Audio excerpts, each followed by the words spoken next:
തിരുവനന്തപുരം പാലോട് CHCയിൽ മുറിവേറ്റ് വന്ന ഒരു രോഗി. അപ്പം ഈ സമയത്ത് പവർ കട്ടായിരുന്നു. അപ്പം സ്വാഭാവികമായിട്ട് പവർ കട്ട് സമയത്ത് തുന്നിക്കെട്ടുന്നത് ബുദ്ധിമുട്ടായതുകൊണ്ട് മൊബൈൽ ഫോണിന്റെ വെളിച്ചത്തിലാണ് ഈ തുന്നിക്കെട്ടൽ നടത്തിയത്. അപ്പം മന്ത്രി പറയുന്നതെന്ന് പറഞ്ഞു കഴിഞ്ഞാൽ, ഇപ്പം ആരോഗ്യമന്ത്രിയുടെ വിശദീകരണം വന്നത് പവർ കട്ട് സമയത്ത് സർജറി നടത്താൻ പാടില്ല, പവർ കട്ട് കഴിഞ്ഞതിന് ശേഷം സർജറി നടത്താം. അത് നല്ല തീരുമാനമാണ്. അതൊരു പക്ഷേ എനിക്ക് തോന്നുന്നു അതൊരു വലിയ മികച്ച തീരുമാനമായിട്ടാണ് എനിക്ക് അത് ഫീൽ ചെയ്യുന്നത്. നമ്മളിവിടെ മനസ്സിലാക്കേണ്ട ഒരു പ്രധാനപ്പെട്ട കാര്യം, ഒരു ആരോഗ്യവകുപ്പ് മന്ത്രിയാണ്, അദ്ദേഹത്തിൻ്റെ ചില ഉത്തരവാദിത്തങ്ങളുണ്ട്. ഇപ്പം നമുക്കറിയാം പാലോട് CHCയിൽ ഒരിക്കൽ പോലും സംഭവിക്കാൻ പാടില്ലാത്ത ഒരു കാര്യമാണ് സംഭവിച്ചത്. അതായത് ഒരു രോഗി വരുന്നു, ആ രോഗി വരുമ്പോൾ അദ്ദേഹത്തിന് മുറിവേറ്റിട്ട് വരുന്ന ഒരു രോഗിക്ക് അടിയന്തര ചികിത്സ എന്നുള്ള നിലയിലാണ് മുറിവ് തുന്നിക്കിട്ടുക എന്ന് പറഞ്ഞാൽ. ഒരു രോഗിക്ക് ഫസ്റ്റ് ചെയ്യേണ്ട ട്രീറ്റ്മെൻറ്റ് അതാണ്, മുറിവായിട്ട് വരുന്ന ഒരാൾക്ക്. ആ സമയത്ത് ഒരു CHC, അപ്പം നമ്മളൊരു കാര്യം മനസ്സിലാക്കുക, ഒരു ആശുപത്രി കെട്ടിടം എന്ന് പറയുന്ന ഒരു വലിയ ബിൽഡിംഗ് ആണ്, അതൊരു ചെറുതല്ല. ഈ ഒരു വലിയ ബിൽഡിങ്ങിൽ അരമണിക്കൂർ നേരത്തെ പവർ കട്ട്, അപ്പോൾ ഒരു ഉണ്ടാക്കി വെക്കുന്ന ഭവിഷ്യത്തിനെ കുറിച്ച് നമുക്ക് ചിന്തിക്കാൻ കഴിയും. അതായത് ആ പവർ കട്ടിൽ ജനറേറ്റർ ഇല്ല എന്ന് വെച്ചു, ജനറേറ്റർ പ്രവർത്തിക്കണമെങ്കിൽ അത് ഡീസൽ വേണം, ഡീസലിന് കാശ് മുടക്കണം, പിന്നെ അപ്പം ഇങ്ങനെ തുടങ്ങിയ കാര്യങ്ങളുണ്ട്. അപ്പോൾ അരമണിക്കൂർ ഈ ആശുപത്രി എന്ന് പറഞ്ഞാൽ രോഗികൾ, എത്രയധികം രോഗികളുള്ള ഒരു ബിൽഡിംഗ് ആണെന്ന് ആലോചിച്ച് നോക്ക്.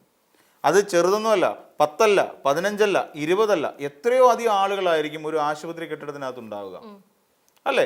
നമുക്ക് എണ്ണാൻ പറ്റുമോ? നമുക്ക് എല്ലാവരുടെ എണ്ണം എടുക്കാൻ പറ്റുമോ? പറ്റില്ല. അത്രത്തോളം ബാഹുല്യമുള്ള ഒരു സ്ഥലമാണ് ഇവിടെ. ഇത് കൂടാതെ സർക്കാർ ആശുപത്രിയാണ്, പൂച്ചകളുണ്ട്, നായ്ക്കളുണ്ട്, നമുക്ക് കണ്ടാൽ അറിയാം. നമ്മളൊരു ആശുപത്രിയിലേക്ക് പോകുമ്പോൾ അവിടുത്തെ അന്തേവാസികളായിട്ട് പൂച്ചകളും എലികളും പട്ടികളും ആശുപത്രിയിൽ കിടക്കുമ്പോൾ പാമ്പ് കടി ഏറ്റിട്ടുണ്ട്. നമ്മൾ മനസ്സിലാക്കണം. അപ്പൊ ഇത്രയും പ്രതിസന്ധിയോട് കൂടിയിട്ടാണ് ഏതൊരു സർക്കാർ ആശുപത്രിയും പ്രവർത്തിച്ചു വരുന്നത്. അവിടേക്ക് അരമണിക്കൂർ പവർ കട്ട് എന്ന് പറയുന്നത് ദോഷമാണ്. 2, അവിടെ ICU പോലുള്ള ഇന്റൻസീവ് കെയർ യൂണിറ്റുകളുണ്ട്. അതിൽ പലതരത്തിലുള്ള പല രോഗബാധിതരായ ആൾക്കാർ കിടക്കുന്നുണ്ട്, പനി ബാധിച്ചവരുണ്ട്, സിവിയർ ഹാർട്ട് പേഷ്യൻ്റ് ആയിട്ടുള്ള ആൾക്കാരുണ്ടാവും, അതോടൊപ്പം ലിവർ ക്രോണിക് ലിവർ ഡിസീസ്, അങ്ങനെ എല്ലാ ഡിസീസുമായി ബന്ധപ്പെട്ട് ക്രോണിക് സിറ്റുവേഷനിൽ കഴിയുന്ന ഒരു പറ്റം അവിടെ ആൾക്കാരുണ്ടാവും. കുഞ്ഞുങ്ങളുണ്ടാവും, അല്ലേ? എമർജൻസി ആയിട്ട് കിടക്കുന്ന കുഞ്ഞുങ്ങളുണ്ടാവും. ഇവർക്ക് ഓക്സിജൻ ഉണ്ടാവണം, അതോടൊപ്പം തന്നെ വെന്റിലേറ്റർ സൗകര്യത്തിൽ കിടക്കുന്ന, അല്ലെ വെന്റിലേറ്ററോട് കൂടി കിടക്കുന്ന ആൾക്കാരുണ്ടാവും. ഇതെല്ലാം ഈ പറയുന്ന വൈദ്യുതി ഉപയോഗിച്ച് പ്രവർത്തിക്കുന്ന മെഷീൻസ് ആണ്. അപ്പം അരമണിക്കൂർ, ഇത് എന്താ സർജറിയെ കുറിച്ച് മാത്രമാണോ മുരളീധരൻ ചിന്തിക്കുന്നത്? അരമണിക്കൂർ കഴിഞ്ഞിട്ട് സർജറി നടത്തിയാൽ പോരെ? ഒരു എമർജൻസി സർജറി ആണെങ്കിൽ എന്ത് ചെയ്യും? പവർ കട്ട് വരട്ടെ, അല്ലെ അരമണിക്കൂർ പവർ കട്ടാണ്, പവർ കട്ടിന് തൊട്ട് മുമ്പേ കൊണ്ടുപോകുന്ന ഒരു പേഷ്യന്റ് എമർജൻസി സർജറിക്ക് ഉടനെ ആക്കണം. അപ്പൊ പവർ കട്ട് കഴിയട്ടെ കേട്ടോ, അതുവരെ നിങ്ങൾ വെയിറ്റ് ചെയ്യൂ എന്നൊരു പേഷ്യന്റിനോട് പറയാൻ പറ്റുമോ ഇന്നത്തെ സാഹചര്യത്തിൽ? അല്ലേ?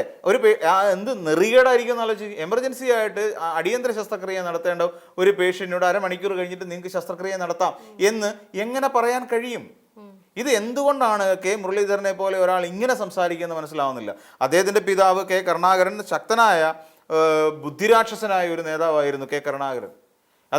പിന്നെ അതിൻ്റെ ജനകീയൻ ആണ് മുരളീധരൻ എന്നുള്ള കാര്യത്തിൽ സംശയമൊന്നുമില്ല. ആൾക്കാർക്ക്, കോൺഗ്രസ്സുകാർക്ക് പലർക്കും മുരളീധരനെ ഇഷ്ടമാണ്, പലപ്പോഴും പാര വെച്ചിട്ടുണ്ടെങ്കിലും ഇഷ്ടമൊക്കെ, ഉള്ളിൽ ഇഷ്ടമൊക്കെ ഉണ്ട്. നമുക്കറിയാം TN പ്രതാപൻ വന്ന് കെട്ടിപ്പിടിച്ചതും ഉമ്മ വെച്ചതും ഒക്കെ നമ്മുടെ മനസ്സിൽ ഇപ്പോഴും, കഴിഞ്ഞ ലോക്സഭാ തെരഞ്ഞെടുപ്പ് കാലത്ത് ചിത്രം ഇപ്പോഴും ഉണ്ട്.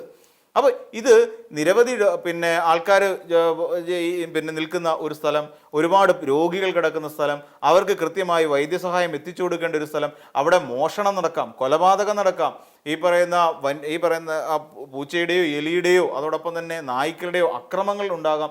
അങ്ങനെ എന്തും സംഭവിക്കാൻ കഴിയുന്ന തരത്തിൽ ബാഹുല്യത്തോടു കൂടി കഴിയുന്ന ഒരു ആശുപത്രിയെ സംബന്ധിച്ചിടത്തോളം അരമണിക്കൂർ പോയിട്ട് ഒരു 5 മിനിറ്റ് പവർ കട്ട് അവിടെ ഏറ്റവും വലിയ ദോഷം ചെയ്യും എന്നുള്ള കാര്യം എന്തുകൊണ്ടാണ് ഒരു മന്ത്രി എന്നുള്ള നിലയിൽ അദ്ദേഹത്തിന് മനസ്സിലാക്കാൻ കഴിയാതെ പോകുന്നത്? ഇപ്പോൾ തിരുവനന്തപുരം മെഡിക്കൽ കോളേജിൽ തന്നെ ഈ വരുന്ന ഒരു 5 മിനിറ്റിനുള്ളിൽ, ഈ അരമണിക്കൂറിനുള്ളിൽ എത്ര ആക്സിഡന്റ് കേസുകൾ വരുമെന്നറിയോ? റഫറൽ കേസുകൾ എത്ര എണ്ണം വരും? ഇപ്പോൾ അതായത് താലൂക്ക് ആശുപത്രികളിൽ നിന്നൊക്കെ റെഫർ ചെയ്ത് വരുന്ന എത്രയോ കേസുകൾ അവിടേക്ക് വരും. അപ്പോൾ ഈ പറയുന്ന പവർ കട്ടുള്ള സമയത്ത് ഈ റഫറൽ കേസുകളൊന്നും എടുക്കില്ലേ? അടിയന്തര ചികിത്സ നൽകേണ്ടവരെയൊക്കെ അപ്പോൾ എന്ത് ചെയ്യും? ഈ പറയുന്ന പാലോട് CHC സംഭവിച്ച പോലെ മൊബൈലിൻ്റെ ഫ്ലാഷിൻ്റെ വെളിച്ചത്തിൽ വേണോ ട്രീറ്റ്മെൻറ്റ് നടത്താൻ? എങ്ങാനും ഒരു കൈപ്പിഴ പറ്റിപ്പോലെ എന്ത് ചെയ്യും? കൈപ്പിഴകൾ പറ്റുന്നുണ്ട്. ഒരു കുഞ്ഞിൻ്റെ, നമുക്കറിയാം, ഒരു കുഞ്ഞിൻ്റെ കൈയുടെ ചലനശേഷി നഷ്ടപ്പെട്ടു, കുപ്പിച്ചില്ല് കയറി വന്നതാണ്. എനിക്കൊന്ന് മലപ്പുറത്താണ് സംഭവം നടക്കുന്നത്. കുപ്പിച്ചില്ലുമായി ഒരു കുഞ്ഞ് വന്ന സമയത്ത്, മുറിവേറ്റ് വന്ന ഒരു കുഞ്ഞിന് ചികിത്സ എടുത്തു കഴിഞ്ഞപ്പോൾ ആ കുഞ്ഞിൻ്റെ കൈയുടെ ചലനശക്തി നഷ്ടപ്പെട്ടു. ഇതാണോ ഇവിടുത്തെ ആരോഗ്യ മേഖല എന്ന് പറയുന്നത്? ഇവിടെ പിന്നെ ഇവിടെ നമുക്കറിയാവുന്ന പോലെ ആഹാരം കൊടുത്തുകൊണ്ടിരിക്കുന്നവരെ അവിടെ നിന്ന് അടിച്ചോടിക്കുന്നതാണോ ഒരു ആരോഗ്യ മേഖലയിൽ ഏറ്റവും ഒരു മന്ത്രി ചെയ്യേണ്ട ഏറ്റവും ശുഭകരമായ ഒരു കാര്യം? ഏറ്റവും എന്താ കർമ്മോത്സുകമായി ചെയ്യേണ്ട ഒരു കാര്യം അതാണോ? ഉമ്മൻചാണ്ടിയുടെ കാലഘട്ടത്തിൽ നടന്ന ഒരു സംഭവത്തെ എടുത്ത് നമ്മൾ പരിശോധിച്ച് നോക്കൂ. ഉമ്മൻചാണ്ടിയാണ് സേവാഭാരതിക്ക് അവിടെ സ്ഥാനം കൊടുത്തത് 2012 എവിടെ ആലപ്പുഴ മെഡിക്കൽ കോളേജ് നിങ്ങൾ ഇതാ കഞ്ഞി കൊടുത്തോളൂ എന്ന് പറഞ്ഞുകൊണ്ടൊരു സ്ഥലം പതിച്ചു കൊടുക്കുന്നത്. ആ സ്ഥലത്ത് നിന്നുകൊണ്ട് സേവാഭാരതിക്കാർ കുറെ കാലമായി കഞ്ഞി കൊടുത്തോണ്ടിരിക്കുകയാണ്. എന്നിട്ട് ചോദിക്കണം പിണറായി വിജയന് പറ്റില്ലായിരുന്നു അവരെ പിടിച്ച് പുറത്താക്കാൻ? അവർ ചെയ്യുന്നത് എന്താ? ഇവിടെ രാഷ്ട്രീയത്തിൽ സേവാഭാരതി കഞ്ഞി വെച്ച് കൊടുത്തു അല്ലെ കഞ്ഞി കൊണ്ട് കൊടുക്കുന്നു എന്നും പറഞ്ഞുകൊണ്ട് അതിനെ അനുകൂലിച്ചു കഴിഞ്ഞാൽ പിന്നെ നാളെ നരേന്ദ്രമോദി വന്നിട്ട് ഇദ്ദേഹത്തെ പിടിച്ചിട്ട് അല്ലെങ്കിൽ പിണറായി വിജയനെ നാളെ കൊണ്ടുവന്നിട്ട് അവിടുത്തെ വിദേശകാര്യ വകുപ്പ് മന്ത്രി ആക്കത്തൊന്നുമില്ല. അത് വേറൊരു കാര്യം. അപ്പോൾ ഇവിടെ എന്താ ചെയ്യേണ്ടത്? ഇവിടെ ചെയ്യേണ്ടിയിരുന്ന പിണറായി വിജയൻ നാളെ സേവാഭാരതി നിങ്ങൾ കഞ്ഞിയും കലം എടുത്തുകൊണ്ട് നാട് വിട്ടോ എന്ന് പറഞ്ഞാൽ പിണറായി വിജയൻ ആരായി? അന്നം മുടക്കിയായി അല്ലേ? അന്നം മുടക്കിയായി. കാര്യം ഈ കഞ്ഞി പ്രതീക്ഷിച്ചിരിക്കുന്ന നിരവധി രോഗികളുണ്ട് ആലപ്പുഴ പിന്നെ വണ്ടാനം മെഡിക്കൽ കോളേജിന്റെ പരിസരത്ത് അല്ലെങ്കിൽ ആ ആശുപത്രിക്കകത്തുണ്ട്. അപ്പൊ അവരോട് ചെയ്യുന്ന നീതി നിഷേധമല്ലേ? അവർ അന്നം മുടക്കുന്നതിന് തുല്യമല്ലേ? അപ്പൊ കെ മുരളീധരൻ എന്താണ് പിണറായി വിജയൻ അത് ചെയ്യാഞ്ഞത്? അതിനുള്ള ചങ്കുറപ്പില്ലായിരുന്നോ? ഇത് ഡീലല്ലേ? ഇതൊക്കെയാണോ ആരോപണം? ഇങ്ങനെയൊക്കെയാണ് ആരോപിക്കുന്നത്. ഇവിടെ ഡീല് നടത്തി തോറ്റുപോയ ഒരു മനുഷ്യനാണ് ഈ നിൽക്കുന്നത് കെ മുരളീധരൻ. ആ ഡീലിന്റെ ഫലമായിട്ട് BJPയും കോൺഗ്രസും തമ്മിലുള്ള വ്യക്തമായ ഡീലിന്റെ ഭാഗമായിട്ട് തൃശ്ശൂരിൽ പരാജയപ്പെട്ട് തോറ്റമ്പി നിന്നിട്ട് പിണങ്ങിപ്പോയ ആളാണ് ഈ കെ മുരളീധരൻ. എന്നിട്ടാണ് പറയുന്നത് പിണറായി വിജയനും BJPയും തമ്മിൽ ഡീലിന്റെ ഭാഗമായിട്ടാണ് സേവാഭാരതി കഞ്ഞി കൊടുക്കാൻ അവസരം നൽകുന്നതെന്ന്. ഇത് ഉമ്മൻചാണ്ടിയോട് പോയി ചോദിക്കണമായിരുന്നു. ഇത് എന്താ ഉമ്മൻചാണ്ടിയോട് അന്ന് ചോദിക്കാഞ്ഞത്? 2012 കഴിഞ്ഞ് 4 വർഷം ഉമ്മൻചാണ്ടി കേരളം ഭരിച്ചിട്ടുണ്ടായിരുന്നു. എന്തേ ചോദിച്ചില്ല?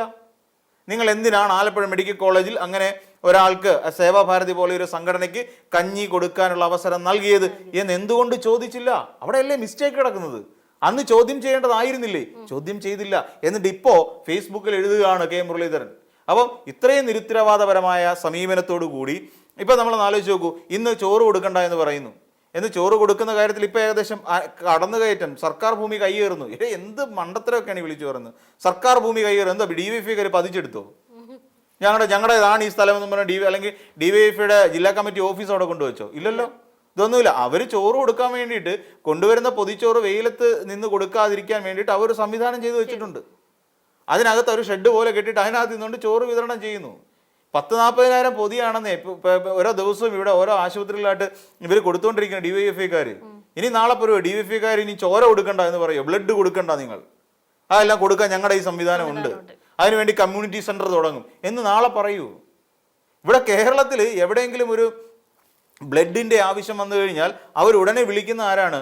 അടുത്ത DYFI യൂണിറ്റിലേക്കായിരിക്കും വിളിക്കുക. യൂണിറ്റ് കമ്മിറ്റിയിലേക്കോ മേഖല കമ്മിറ്റിയിലേക്കോ ഉടനെ വിളിക്കുക. ആരാന്ന് അങ്ങ് വിളിക്കുക. അതെ ഇങ്ങനെ പിന്നെ ബ്ലഡ് ആവശ്യമുണ്ട് ഇന്ന സ്ഥലത്താണ് അല്ലെ, കോട്ടയം ജില്ലയിലാണ്, കോഴിക്കോട് ജില്ലയിലാണ്.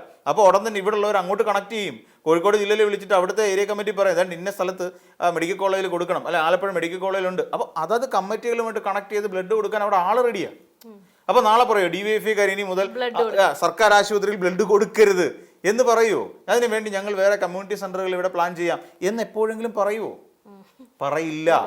അല്ലെ, അങ്ങനെ പറഞ്ഞാൽ നിങ്ങൾ ആരോഗ്യമന്ത്രിയായിരിക്കും നമ്മുടെ കെ മുരളീധരൻ യോഗ്യനല്ല എന്നാണ് അതിന്റെ അർത്ഥം. ഇപ്പൊ തന്നെ പറഞ്ഞത് എത്ര കർത്തവ്യ വിലോപമാണെന്ന് ആലോചിച്ച് നോക്കൂ. അതേസമയം അരമണിക്കൂർ ആ പവർ കട്ടിനെ മാനേജ് ചെയ്യാൻ വേണ്ടിയിട്ട് ജനറേറ്റർ സംവിധാനം അവിടെ കൃത്യമായി പ്രവർത്തിക്കുന്നുണ്ടോ എന്ന് ഉറപ്പാക്കാനുള്ള കാര്യം നോക്കാം. ആര് ശ്രദ്ധിക്കാൻ? ആശുപത്രി. അവിടെ ഡീസൽ അടിക്കാൻ അവിടുത്തെ ഡോക്ടർമാരുടെ കയ്യിൽ നിന്ന് കാശെടുത്തിട്ട് വേണോ ആ ജനറേറ്റർ ഫില്ല് ചെയ്യാൻ? അതിനവർക്ക് ഫണ്ട് കിട്ടണ്ടേ? ജനറേറ്ററിന് ഡീസൽ അടിച്ചാലേ ജനറേറ്റർ പ്രവർത്തിക്കും. അല്ലാതെ വെറുതെ അവിടെ ഞാൻ ജനറേറ്ററിന് 2 തട്ട് കൊടുത്തതുകൊണ്ട് പ്രവർത്തിക്കത്തൊന്നുമില്ല. പഴകി തുരുമ്പിച്ച സാധനമൊക്കെ ആയിരിക്കും അവിടെ ഇരിക്കുന്നത്. അതിനകത്ത് ഡീസൽ ഒഴിച്ചു കൊടുക്കണം, എങ്കിലേ അത് പ്രവർത്തിക്കൂ. അതിന് ഫണ്ട് വേണം. ഇതെല്ലാം അനുവദിച്ചു കൊടുക്കേണ്ടത് ആരാ? കെ മുരളീധരൻ എന്ന് പറയാൻ ആരോഗ്യവകുപ്പ് മന്ത്രിയാണ്. ഇതൊരു വലിയ സിസ്റ്റമാണെന്നേ. ഈ ആരോഗ്യ മേഖല എന്ന് പറഞ്ഞാൽ കുഞ്ഞു സിസ്റ്റം അല്ല, അതൊരു വലിയ സിസ്റ്റമാണ്. ഒരു നിമിഷ നേരത്തെ അനാസ്ഥ പോലും വലിയ ഒരു ജീവൻ എടുത്ത് കടന്നു പോകുമെന്നുള്ളത് മനസ്സിലാക്കണം. അത് ബോധ്യമുണ്ടാകണം. സണ്ണി ജോസഫിന് ഇപ്പം പറഞ്ഞിട്ട് കാര്യമൊന്നുമില്ല. സണ്ണി ജോസഫിന് പിന്നെ കൈ തൊട്ട കറണ്ട് അടിക്കും എന്നുള്ളതല്ലാതെ വേറെ ഇതിനെക്കുറിച്ചൊന്നും അറിയത്തില്ല. എവിടെയെങ്കിലും പിന്നെ സോക്കറ്റിനകത്ത് കൈയിട്ടാൽ കറണ്ട് അടിക്കും, ഇത് മാത്രം അറിയാം. സ്വിച്ച് ഇട്ടാൽ ലൈറ്റ് കത്തും, ഇത്രയൊക്കെ അറിയൂ. ഇവിടെ എങ്ങനെ വൈദ്യുതി അല്ലെങ്കിൽ എങ്ങനെ മാനേജ് ചെയ്യണമെന്നതിനെ കുറിച്ച് സണ്ണി ജോസഫിന് അറിയില്ല. അത് സണ്ണി ജോസഫിന്റെ ഒരു വലിയ പ്രശ്നമാണത്. പുള്ളിക്ക് അതിനെക്കുറിച്ച് വലിയ ഗ്രാഹ്യമില്ല. എന്നാൽ 4ാം ക്ലാസ് മാത്രമേ ഉള്ളൂ എന്ന് പറഞ്ഞിട്ട് വിദ്യാഭ്യാസം ഇല്ലാത്ത ഒരാളാണ് വൈദ്യുതി കൈകാര്യം ചെയ്തതെന്ന് പറഞ്ഞ് ഒരാൾ ഗുജറാത്തിൽ നിന്ന് കറണ്ട് ഇവിടെ കൊണ്ടുവന്നു. മണിയാശാൻ ഗുജറാത്ത് മന്ത്രിയായിട്ട് ബന്ധപ്പെട്ടിട്ട് ഇവിടെ കറണ്ട് എത്തിച്ചിട്ടുണ്ട്. കേരളത്തിൽ കറണ്ട് ഇല്ലായിരുന്ന സമയത്ത് എന്നിട്ട് നമുക്ക് 2016 മുതലുള്ള 2021 വരെയുള്ള കാലഘട്ടത്തിൽ നമുക്ക് വൈദ്യുതി പ്രതിസന്ധി ഉണ്ടാകാത്ത രീതിയിൽ മാനേജ് ചെയ്യാൻ കഴിഞ്ഞ ഒരാളാണെന്നേ ഈ മണിയാശാൻ. എന്നിട്ട് എല്ലാവരും പറയുന്നത് മണിയാശാന് വിവരമില്ല, മണിയാശാന് വിദ്യാഭ്യാസവും ഇല്ല, എന്ത് വിവരക്കേടും വിളിച്ചു പറയും. പക്ഷേ ഇത്രയും കൃത്യമായി ആ മണിയാശാൻ കാര്യങ്ങൾ ഹാൻഡിൽ ചെയ്തിട്ടുണ്ട് നമ്മുടെ കേരളത്തിൽ. അല്ല, വെറുതെ ഒന്നും അല്ല. ഇവിടെ കറണ്ട് ഇല്ല, ഗുജറാത്തിൽ അധികപ്പറ്റ് കറണ്ട് ഉണ്ട്, വിളിച്ചു, ഉദ്യോഗസ്ഥരെ പറഞ്ഞു വിട്ടു, അടുത്ത മന്ത്രിയായിട്ട് സംസാരിച്ചു, ഡീൽ ഉറപ്പിച്ചു. ഇതാണ് നമുക്ക് പവർ കട്ടില്ല. കൃഷ്ണൻകുട്ടി ഇത് ചെയ്തിട്ടുണ്ട്, കെ കൃഷ്ണൻകുട്ടി. ഇവരെ തള്ളിക്കളയാൻ പറ്റില്ല. എന്തുകൊണ്ടാണ് പുതിയ മന്ത്രിക്ക് വൈദ്യുതി വകുപ്പ് മന്ത്രിയായിരിക്കുന്ന സണ്ണി ജോസഫിന് ഇതിനൊക്കെ കഴിയാതെ പോകുന്നതെന്ന് ചോദിച്ചു കഴിഞ്ഞാൽ അതിന് ഒരു ഇച്ഛാശക്തി ഉണ്ടാവണം എന്നുള്ളതാണ് ഇതിനകത്തിലെ പ്രധാനപ്പെട്ട കാര്യം. അപ്പോൾ ഇത് രണ്ട് വകുപ്പും കൃത്യമായി സംയോജിപ്പിച്ചാൽ മാത്രമേ നമ്മുടെ കേരളത്തിലെ സ്ഥിതിഗതികൾ മര്യാദയ്ക്ക് നടന്നു പോകൂ എന്നുള്ളതാണ് നമുക്ക് പറയാനുള്ളത്. അതിൽ ആരോഗ്യവകുപ്പ് മന്ത്രി കുറച്ചുകൂടെ ശ്രദ്ധാലുവാകണം. ഈ വേണ്ട ബ്ലണ്ടറുകൾ വിളിച്ചു പറയാതെ കുറച്ചുകൂടെ അച്ചടക്കത്തോടെ ഇക്കാര്യങ്ങൾ പഠിക്കാനും